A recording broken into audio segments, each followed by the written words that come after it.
Hi viewers, welcome to our channel. ప్రస్తుతం మనతో పాటు సీనియర్ జర్నలిస్ట్ దాము బాలా సార్ వారితో మాట్లాడదాం.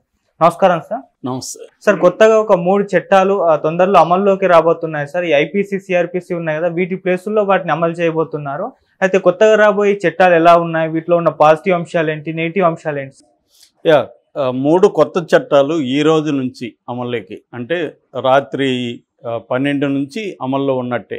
ఓకే. సో అమల్లో అంటే అర్థమైందంటే ఈరోజు అంటే రాత్రి 12 గంటల నుంచి జరిగిన నేరాలకు కొత్త చట్టాలే అమలవుతాయి. 11:59 వరకు జరిగిన నేరాలకు పాత చట్టాలు అమలవుతాయి. అంటే నేరం జరిగిన టైము అనేది ఇక్కడ ఇంపార్టెంట్, కంప్లైంట్ ఇచ్చింది కాదు. అంటే ఫర్ ఎగ్జాంపుల్ నిన్న 11:30కి హత్య జరిగింది, మార్నింగ్ వెళ్ళి కంప్లైంట్ ఇచ్చారు. ఈ కేసుకి ఏ చట్టం అమలవుతుంది అనే దగ్గర అయితే ఇప్పటికి కూడా లాయర్లలో కన్ఫ్యూజన్ అయితే ఉంది. ఎక్కువ మంది అయితే ఏం చెప్తున్నారంటే నేరం జరిగిన టైమే ఇంపార్టెంట్, కంప్లైంట్ ఇచ్చిన టైం కాదు అని అంటున్నారు. మరి అది కోర్టులే తేల్చాలి ఈ కన్ఫ్యూజన్ని. ఇదైతే కన్ఫ్యూజన్. ఏదేమైనా ఈ రోజు నుంచి 3 చట్టాలు వస్తున్నాయి. ఈ 3 కూడా క్రిమినల్ చట్టాలు. ఈ 3 చట్టాలు ఏవి, ఆ మార్పులు ఏం చేశారు, ఎందుకు అసలు కొత్త చట్టాలు అవసరం ఏంటి అనే విషయాలు మనం చూద్దాం. సో ఇది బీజేపీ బిల్లును ప్రవేశపెట్టినప్పుడు పార్లమెంట్లో అమిత్ షా ఏం చెప్పాడంటే, మనకి ఇప్పటి వరకు ఉన్న చట్టాలన్నీ కూడా వలసవాద చట్టాలు, బ్రిటిష్ వాళ్ళు ప్రజలను పనిష్ చేయడం కోసం ఏర్పరచుకున్న చట్టాలు అవి, వాటిని మార్చాల్సిన అవసరం ఉంది. ఇప్పుడు మనము భారతీయులే భారతీయ చట్టాలని రూపొందించుకోవాలి. మనకు ప్రజల్ని పనిష్ చేయడం అనేది ఉద్దేశం కాకుండా న్యాయం జరగడం, బాధితులకి న్యాయం జరగడం అనేది ప్రధాన ఉద్దేశంగా ఉండాలి. న్యాయం అంటే జస్టిస్ సెంట్రిక్గా ఉండాలి, పనిష్మెంట్ సెంట్రిక్గా చట్టాలు ఉండకూడదు. అందుకని వలసవాద అంటే, వలస అంటే అప్పట్లో బ్రిటిష్ వాళ్ళు మనల్ని కలోనియల్ రూల్ అంటారు, దాన్ని వలసవాద పరిపాలన. వాళ్ళ అవసరాలకు అనుగుణంగా చట్టాలు రూపొందించుకున్నారు. దాన్ని ఇప్పుడు మనం మారుస్తున్నాం అనేది ఆయన ప్రకటించారు. అయితే పార్లమెంట్లో ప్రకటించిన తర్వాత దీన్ని స్టాండింగ్ కమిటీకి పంపించి వివిధ ఎక్స్పర్ట్ల దగ్గర అభిప్రాయాలు తీసుకొని వీటిని ఫైనల్గా చట్టంగా తీసుకొచ్చారు. ఈ 3 చట్టాలు ఏవేవి అనేది చూసినప్పుడు ఐపీసీ, ఇండియన్ పీనల్ కోడ్ అనేది ఇంతకుముందు మనకున్న చట్టం. ఇది 1860లో ఈ చట్టం ఏర్పడింది. అంటే 19th సెంచరీలో ఏర్పడింది ఈ చట్టం. దీన్ని ఇప్పుడు ఏం చేశారంటే ఐపీసీని బిఎన్ఎస్గా మార్చారు, భారతీయ న్యాయ సంహిత అనేది మార్చారనమాట. అంటే న్యాయ అనే పదాన్ని ఇక్కడ ప్రధానంగా ఫోకస్ చేశారు. రెండవది సిఆర్పిసి. సిఆర్పిసి అంటే క్రిమినల్ ప్రొసీజర్ కోడ్. ఈ సిఆర్పిసిని 1895లో తీసుకొచ్చారు, అది కూడా 19th సెంచరీనే. అయితే 1973లో దాన్ని మార్చారు. కాబట్టి ఇది చాలా వరకు మారింది అది. ఇక ఇండియన్ ఎవిడెన్స్ యాక్ట్, ఈ సిఆర్పిసిని బిఎన్ఎస్ఎస్ అంటారు, బిఎన్ఎస్ఎస్, భారతీయ న్యాయ సంహిత, భారతీయ నాగరిక సురక్షా సంహిత. ఇది ప్రొటెక్షన్కి సంబంధించిన ఇది. మూడవది ఇండియన్ ఎవిడెన్స్ యాక్టు, ఇది 1872లో వచ్చింది. దీన్ని భారతీయ సాక్ష్య అధినియం అని పిలుస్తున్నారు, బిఎస్ఏ అని పిలుస్తారు. సో బిఎన్ఎస్, బిఎన్ఎస్ఎస్, బిఎస్ఏ ఈ పేర్లు నెక్స్ట్ మనం వాడాల్సి ఉంటుంది. ఇప్పుడు ఐపీసీ అంటే ఏంటి? Indian procedure code. దీన్ని Indian penal code. Indian penal code BNS, Bharatiya Nyaya Sanhita అంటే ఏంటంటే ప్రధానంగా ఏ నేరానికి ఏ పనిష్మెంట్ ఉంటుంది, ఎన్ని రోజులు పనిష్మెంట్ ఉంటుంది అనేది నిర్వచిస్తుంది. నేర నిర్వచనం, ఆ నేరానికి పనిష్మెంట్ నిర్వచనం, ఇది ఐపీసీలో ఉంటుంది. ఇప్పుడు బిఎన్ఎస్లో అది ఉంటుంది. రెండవది క్రిమినల్ ప్రొసీజర్ కోడ్. ఇది వచ్చి పోలీసుల ప్రొసీజర్ ఎలా ఉండాలి అంటే, వాళ్ళు ఎట్లా కేసుని టేకప్ చేయాలి, ఎఫ్ఐఆర్ దగ్గర నుంచి వాళ్ళు ఛార్జ్షీట్లు పెట్టడం, కోర్టులో జరిగే ప్రొసీజరు, ఇదంతా నిర్వచిస్తుంది. ఇదన్నమాట రెండవది. మూడవది రెండిటికి కామనే, ఎవిడెన్స్. ఇది వచ్చి సాక్ష్య అధినియం. సాక్ష్యం అన్న ఎవిడెన్స్ అన్న ఒకటే కాబట్టి ఇదేంటంటే సాక్ష్యాలను ఎలా కలెక్ట్ చేయాలి, ఏ సాక్ష్యాలు కోర్టులో చెల్లుతాయి, ఇవన్నీ కూడా సాక్ష్యాలకు సంబంధించిన 3వ చట్టం. ఈ 3 చట్టాలు లో ప్రధానంగా ఏం మారిపోయాయి అంటే కొన్ని సెక్షన్లను ఎత్తేసారు, కొన్ని కొత్త సెక్షన్లు తీసుకొచ్చారు, కొన్నిటిని మెర్జ్ చేశారు. ఇలాగా మార్పులు చేర్పులు చేశారు. ఫర్ ఎగ్జాంపుల్ ఐపీసీలో ఇంతకుముందు 511 సెక్షన్లు ఉంటే అందులో కొన్నిటిని కుదించేశారు, ఒక 18 సెక్షన్లను తీసేశారు, మొత్తంగా 358 సెక్షన్లు మారాయి. అలాగే మిగతా వాటిలో కూడా ఇదే విధంగా మార్పులు జరిగాయి. అయితే ప్రధానంగా మార్పులు ఏమున్నాయి అనేది చూసినప్పుడు నెంబర్ 1 కేస్ జడ్జిమెంట్స్ ట్రయల్ తర్వాత ఒక కేసులో జడ్జిమెంటు అనేది ట్రయల్ తర్వాత 45 రోజుల్లో ఇచ్చేయాలి. ఇప్పుడు ఏంటంటే ట్రయల్ అయిపోయినా కూడా జడ్జిమెంట్లు లేట్ అవుతున్నాయి. ఈ ఆలస్యాన్ని నివారించడం కోసం చట్టంలో మార్పు తీసుకొచ్చారు. సో ఒక ట్రయల్ అయిపోయినాక 45 రోజుల్లో జడ్జిమెంట్ వచ్చేయాల్సిందే. దానివల్ల క్విక్గా జడ్జిమెంట్స్ వస్తాయి. రెండవది ఫస్ట్ హియరింగ్ తర్వాత 60 రోజుల్లో ఛార్జ్షీట్లు పెట్టాలి. ఇప్పుడు మనం చూస్తున్నాం అనేక కేసుల్లో ఏళ్ల తరబడి ఛార్జ్షీట్లు పెట్టట్లేదు. ఫర్ ఎగ్జాంపుల్ ఇప్పుడు వివేకానంద రెడ్డి హత్య కేసు ఉంది, ఫైనల్ ఛార్జ్షీట్ ఇప్పటి వరకు వేయలేదు, అనుబంధం అని నెట్టుకుంటూ వస్తున్నారు. అట్లాగే ఢిల్లీ లిక్కర్ స్కాము అది అంతే. కాబట్టి ఇట్లాంటివి అరికట్టడం కోసం 60 రోజుల లోపల ఫస్ట్ హియరింగ్ అయినాక 60 రోజుల లోపల ఫైనల్ ఛార్జ్షీటు తీసుకురావాలి. అట్లాగే విట్నెస్లకు సంబంధించి సాక్షులకు సంబంధించి విట్నెస్ ప్రొటెక్షన్ ప్రోగ్రామ్ అనేది వెస్ట్లో అమెరికా లాంటి దేశాల్లో ఉంది, మన దేశంలో లేదు. దాన్ని తీసుకొచ్చారు. అంటే సాక్షుల్ని గవర్నమెంటే ప్రొటెక్ట్ చేస్తుంది. ఏదన్నా క్రిమినల్లో ఇప్పుడు సాక్షులు భయపడే పరిస్థితి ఉంటుంది కదా, ఆ భయం లేకుండా ప్రభుత్వమే వాళ్ళకి సెక్యూరిటీ ప్రొవైడ్ చేస్తుంది.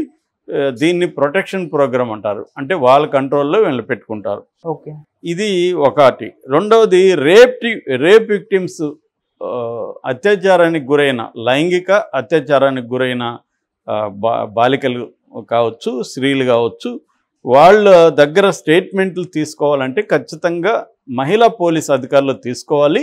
అది కూడా వాళ్ళ పేరెంట్స్ కానీ గార్డియన్ సమక్షంలోనే తీసుకోవాలి అనేది కూడా ఇక్కడ రూల్స్ తీసుకొచ్చారు. మూడవది కొత్త మహిళలు పిల్లలకు సంబంధించి ఒక కొత్త చాప్టర్ని ఇంట్రడ్యూస్ చేశారు. ఇందులో ఏముందంటే పిల్లల్ని ఆడపిల్లల్ని అమ్మడం కొనడం నేరం, ఆడపిల్లలైనా మగపిల్లలైనా అమ్మడం కొనడం నేరం. అట్లాగే మైనర్స్ మీద గ్యాంగ్ రేప్ కానీ చేస్తే దానికి డెత్ పెనాల్టీ కూడా వేశారు. అది డెత్ పెనాల్టీ కావచ్చు లేదా యావజ్జీవ కారాగార శిక్ష కావచ్చు.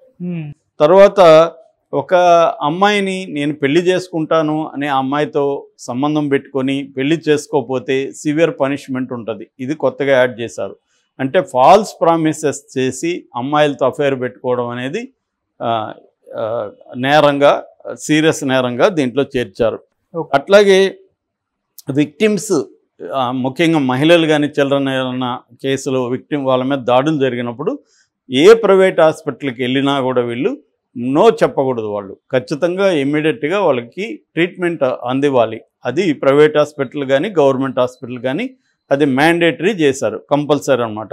అట్లాగే 90 days లోపల వాళ్ళ కేసు ఫైనల్ చేయాలి వాళ్ళ మీద దాడులు జరిగినప్పుడు. అంటే ఉమెన్కి చిల్డ్రన్కి అత్యంత ఇంపార్టెన్స్ ఈ చట్టంలో ఇచ్చారు.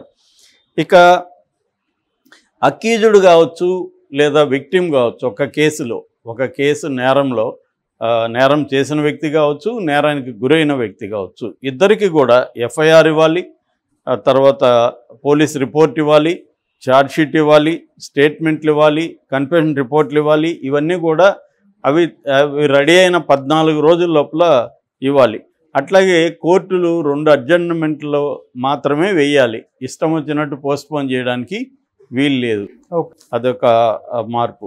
అట్లాగే అన్నిటికంటే ఇంపార్టెంట్ మార్పు జీరో ఎఫ్ఐఆర్ అనేది ఆల్రెడీ కొన్ని స్టేట్స్లో ఉంది. ఫర్ ఎగ్జాంపుల్ మన తెలంగాణ, ఆంధ్రాలో జీరో ఎఫ్ఐఆర్ ఉంది. జీరో ఎఫ్ఐఆర్ అంటే అర్థమైందంటే మామూలుగా నేరం జరిగిన ప్లేస్లోనే పోలీస్ స్టేషన్లో కంప్లైంట్ ఇవ్వాలనేది ఇంతకు ముందు ఉండింది. అంటే ఇప్పుడు మనం ఒక దగ్గర నేరం జరిగింది, మనం వెళ్ళి వేరే ఇప్పుడు ఎక్కడో జూబ్లీ హిల్స్లో నేరం జరిగింది, పంజాగుట్టలో కంప్లైంట్ ఇచ్చామనుకో, మనది పంజాగుట్ట మనకు అనుకూలం అని వాళ్ళు తీసుకోరు. ఎందుకంటే ఇది మా పరిధిలో లేదండి, మీరు జూబ్లీ హిల్స్కి వెళ్ళండి అంటారు. సో మళ్ళీ నేరమేమో అక్కడ జరిగింది, మనమేమో పారిపోయి వచ్చాము, తప్పించుకొని ఇక్కడికి వచ్చాము, మళ్ళీ అక్కడికి వెళ్ళాలి. సో ఇది అందువల్ల చాలామంది అంటే ఇవ్వలేకపోతున్నారు. అందుకని ఏం చేశారంటే ఏ పోలీస్ స్టేషన్లో ఇచ్చినా కంప్లైంట్ తీసుకోవాలి, ఎఫ్ఐఆర్ రాయాలి. దీన్ని 0 ఎఫ్ఐఆర్ అంటారు. తర్వాత సంబంధిత పోలీస్ స్టేషన్కి వీళ్ళు పంపించాలి. ఇది ఇప్పుడు దేశవ్యాప్తంగా మ్యాండేటరీ ఈ చట్టంలో చేశారు.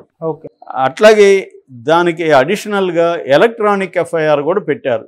ఎలక్ట్రానిక్గా కూడా మనం కంప్లైంట్ చేయొచ్చు. దానికి యాప్స్ వస్తున్నాయి, ఆల్రెడీ యాప్స్ రెడీ అయిపోయినాయి, యాప్స్ అందుబాటులో ఉన్నాయి. యాప్లో కూడా మనం కంప్లైంట్ ఇస్తే నమోదు చేసుకోవాలి. వితిన్ 15 days లోపల వాళ్ళు దాని మీద చర్య తీసుకొని కూడా దాన్ని మనకు తెలియజేయాలి.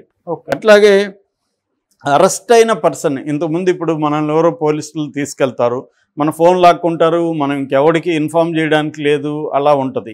కానీ ఇప్పుడు ఈ చట్టంలో ఏంటంటే అరెస్ట్ చేసిన తర్వాత నిన్ను ఎందుకు అరెస్ట్ చేసామని పోలీసులు చెప్పాలి. అట్లాగే వాళ్ళ ఫోన్ లాక్కోకూడదు, వాళ్ళ ఫోన్ వాళ్ళకి ఇచ్చి వాళ్ళు ఎవరినైనా కాంటాక్ట్ చేసే హక్కు కూడా వాళ్ళకి ఇచ్చారు. వాళ్ళకి ఫ్రెండ్స్కి కావచ్చు, బంధువులకు కావచ్చు కాంటాక్ట్ చేసి నన్ను ఇలా పోలీసులు అరెస్ట్ చేశారు, మీరు రండి అని హెల్ప్ కోరే అవకాశం విక్టిమ్కి కూడా ఇచ్చారు. అట్లాగే సీరియస్ అఫెన్సెస్ జరిగినప్పుడు ఫోరెన్సిక్ టీం అనేది ఖచ్చితంగా క్రైమ్ సీన్ దగ్గరికి రావాలి. వచ్చి ఫోరెన్సిక్, ఇప్పుడేం జరుగుతుంది, అక్కడ ఉన్న బ్లడ్ కావచ్చు, ఇంకోటి కావచ్చు కలెక్ట్ చేసి దాన్ని ఫోరెన్సిక్ సైన్స్ ల్యాబ్కి పంపిస్తున్నారు. ఇప్పుడు అట్లా కాకుండా ప్రతి పోలీస్ స్టేషన్కి అనుబంధంగా ఒక ఫోరెన్సిక్ టీము, జిల్లాలో ఒక 3-4 ఫోరెన్సిక్ టీములను పెడతారు. వీళ్ళు క్రైమ్ జరిగినప్పుడు వీళ్ళు కూడా వెళ్ళిపోయి అవన్నీ సిస్టమేటిక్గా అంటే కలెక్షన్లోనే సైంటిఫిక్గా కలెక్ట్ చేసుకోవాలి, ఎక్కడ డ్యామేజ్ జరగకుండా. అది ఒకటి పెట్టారు. అంటే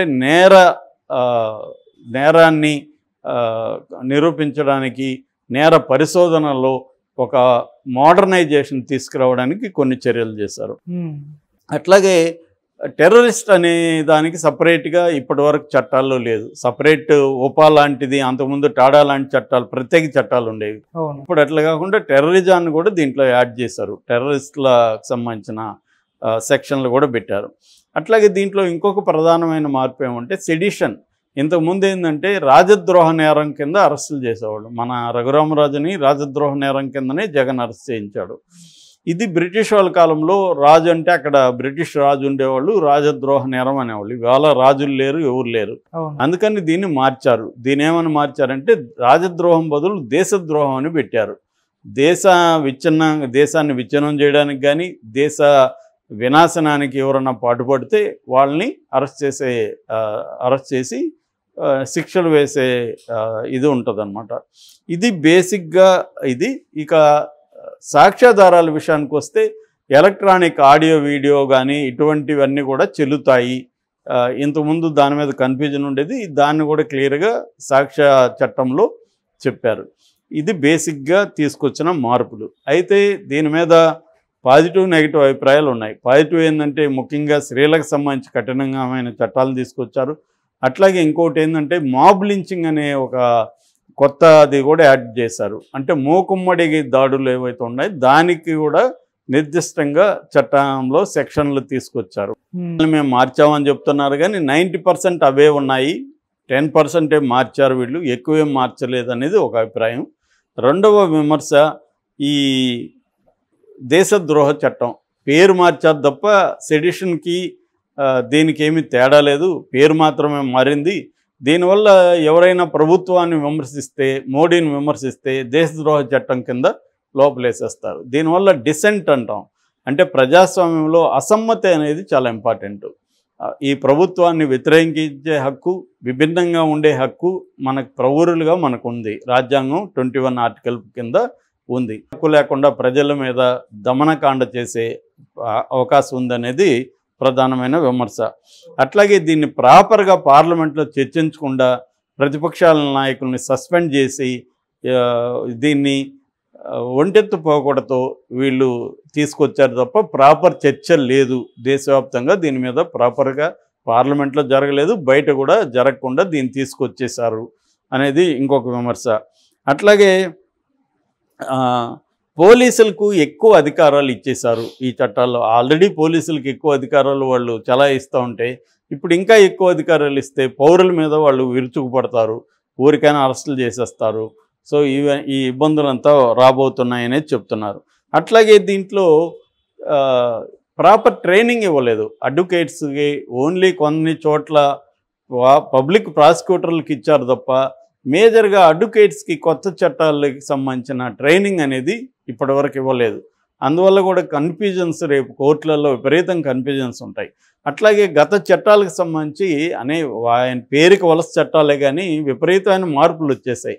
ఎందుకంటే సుప్రీంకోర్టు దగ్గర నుంచి అనేక కోర్టులు ఆ చట్టాలను వ్యాఖ్యానించి మార్పులు వచ్చాయి. ఆ చట్టాలను ఉల్లంఘించి ఫలాని సుప్రీంకోర్టు ఈ కేసులో ఇలా చెప్పింది చూడండి అని కింది కోర్టుల్లో లాయర్లు వాదిస్తుంటారు. అలాగే మార్పులు వచ్చాయి. ఇప్పుడేమో ఈ కొత్త చట్టాలని ఎలా అర్థం చేసుకోవాలి, ఈ కొత్త చట్టాలకు వ్యాఖ్యానాలని గతంలో ఇచ్చిన వ్యాఖ్యానం దీనికి అప్లై అవుతుందా లేదా, ఈ కన్ఫ్యూజన్ అంతా కోర్టులో ఉండబోతుంది. ఇది గత కొంతకాలంగా ఒక 5-10 ఏళ్ళ వరకు ఈ చట్టాలు నలిగే వరకు కూడా విపరీతమైన కన్ఫ్యూజను, గందరగోళము, దీన్ని ఊరు ఎలా అర్థం చేసుకోవాలి, ఈ కన్ఫ్యూజన్ అంతా ఉండబోతుంది. ఎందుకంటే జడ్జిలకి దీని మీద ట్రైనింగ్ లేదు, లాయర్లకు ట్రైనింగ్ లేదు. ఈ కన్ఫ్యూజన్ అంతా ఉండబోతుంది అనేది దీని మీద విమర్శ. ఏదేమైనా ఇది ఒక స్ట్రీమ్ లైన్ కావడానికి ఒక 5 నుంచి 10 ఏళ్ళు పట్టే అవకాశం ఉంది. Okay sir, thank you so much sir.